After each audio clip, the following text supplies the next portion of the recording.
It smelled wrong. The instant her sister handed me that cup, eyes gleaming with something sharper than courtesy, I knew. "It's made especially for you," she said, her voice too light, too rehearsed, syrupy sweet in a way that tried too hard to pass as affection. I nodded politely, curling my fingers around the warm ceramic. But suspicion had already taken root. I glanced across the table at her mother, smiling wide, blissfully unaware, chattering on about centerpieces and guest lists and honeymoon plans. So I made the switch, smooth, wordless, precise. 1 hour later, her mother collapsed, face down, in her shrimp salad. A hush fell, followed by chaos, screams, chairs scraping back, silverware clattering to the floor, and me. I sat still, quietly sipping my new coffee while the storm raged around me. 3 days earlier, my wife had asked me for $150,000. She'd said it was to help Emma, her beloved sister, launch a new cafe concept that was, according to her, guaranteed to succeed. I said no, firm but fair. She didn't argue. She only smiled a little too easily, kissed my cheek with unsettling calm, and whispered that she understood. And like a fool, I believed her. We'd been married 6 years, built a life, a home, a rhythm. Or so I thought. She was my partner, my anchor, my confidant. And Emma was family. We had vacation together, laughed over wine and pie, shared birthday candles and wrapped presents and Christmas mornings. But behind those smiles and sisterly embraces, they had been bleeding me dry for over a year. I only found out because a junior banker I sometimes golfed with flagged a strange withdrawal. What followed unraveled everything.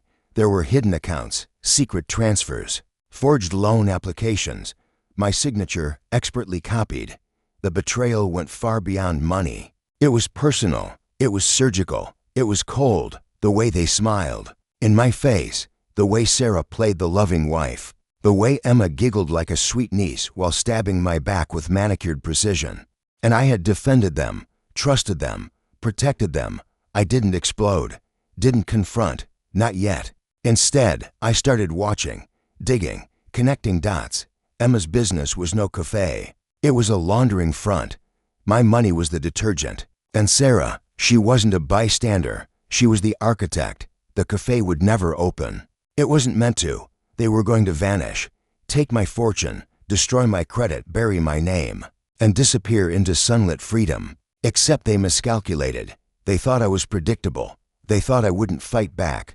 I spent the next 72 hours preparing like it was war. I froze our joint accounts, shifted every investment, filed quiet alerts with banks to trigger fraud investigations. Nothing loud, nothing direct, just enough to start the burn. I pulled out our prenup, ironclad, bulletproof. Back then, she'd called it unromantic. Now it was my sword. I hired a forensic accountant, traced every penny, unearthed their offshore nests, named every account, matched every date, connected every lie. By the time that dinner rolled around, I wasn't just ready. I was nuclear.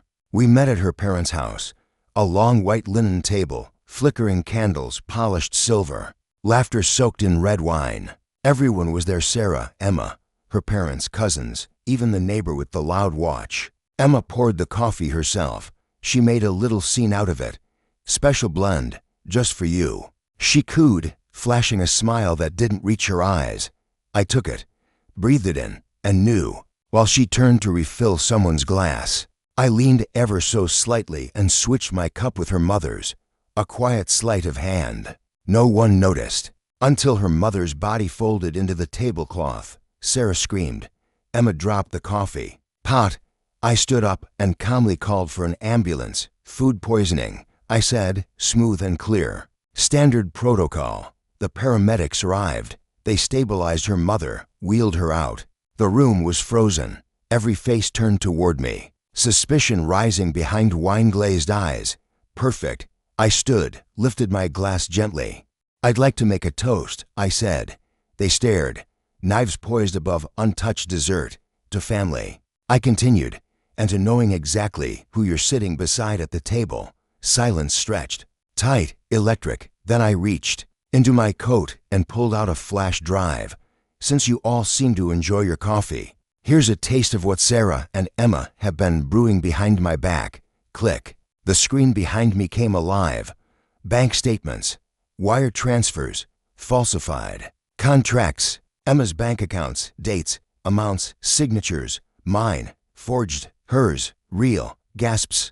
A choking sound from her father. Emma paled like a corpse. I've already sent everything to the authorities, I said, voice level. Fraud, conspiracy, money laundering.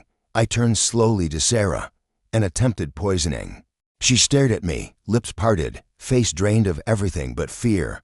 I switched the cups. I murmured, I wonder what the police will make of that. Emma lunged first. He's lying. She shrieked. He made this up. I tilted. My head, unmoved. Is that why the EMTs found traces of sedatives in your mother's coffee? Her father's face darkened, rage boiling behind his eyes. Sarah stood frozen, whispering my name like she couldn't decide if it was a plea or a curse. And then it erupted, screaming, accusations. Emma tried to bolt. Her cousin, taller, faster, stepped in front of the door. Someone sobbed.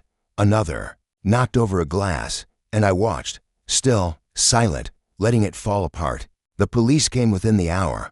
I gave my statement, clean, direct, documented. Sarah tried to play the dutiful wife, claimed innocence. It didn't work. I had every receipt, every email, every incriminating signature. There was no room for denial.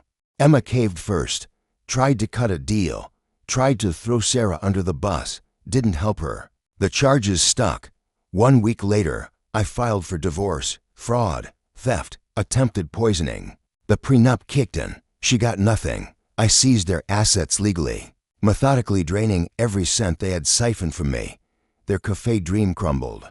Their exit plan, dead, stillborn.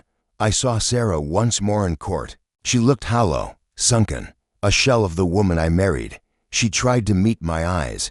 I didn't flinch. I didn't need to. People ask me if I regret it. I don't. They handed me betrayal in a coffee cup. I returned it in a chalice of ruin, poison for poison, and mine worked perfectly.